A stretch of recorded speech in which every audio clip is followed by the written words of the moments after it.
Welcome back to PT Monday. Most of us grew up being told clogged arteries are caused by cholesterol, and that cholesterol sticks to the artery walls like butter on a knife. And that's what causes heart attacks and strokes. But after 36 years as a physical therapist, I can tell you this. By the time someone needs me after a stroke, heart failure, or peripheral artery disease, cholesterol wasn't the beginning of the problem. It was the end. I don't treat the arteries directly, but I treat the damage they leave behind. The man who could only walk 20 feet before his calves burned because his leg arteries are so narrowed. The woman who survived a stroke and now has to relearn how to stand, speak, and feed herself. Or the patient with heart failure who can't climb stairs because the heart is pushing against rock hard, stiff blood vessels. Cholesterol didn't cause that by itself. The real damage starts much earlier, quietly and metabolically.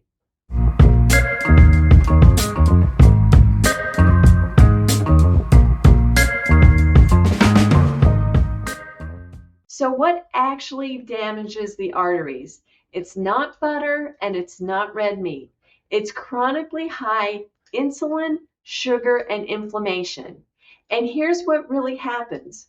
High blood sugar and insulin damage the endothelial lining of the blood vessels. Think of it like scratching the inside layer of a garden hose.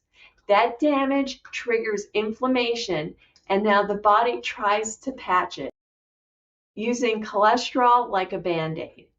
Over time, those patches become plaques made of fat, calcium, scar tissue, and immune cells.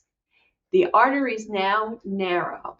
The medium large ones that would be called atherosclerosis, and the smaller ones that would be called arterial sclerosis. Eventually, stroke, heart attack, claudication, and heart failure. And then that's when I meet them.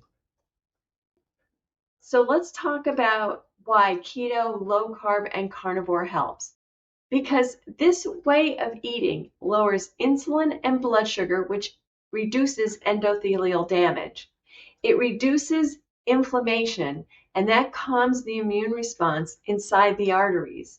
It raises your HDL and lowers triglycerides. That improves lipid transport and use. It helps you to burn fat, including the dangerous visceral fat around the organs in the middle, but also around the heart. And it stops new plaque from forming, and in some cases, soft plaque stabilizes or reverses. No diet guarantees a perfect heart, but this way of eating can halt the progression before you become one of my therapy patients. So here's your PT Monday takeaway. If you can still walk, breathe, and move freely, protect it now.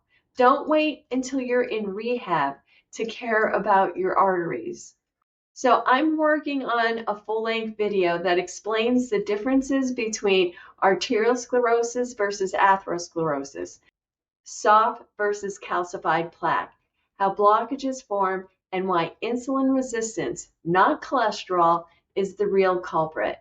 And if you want that sooner rather than later, let me know in the comments.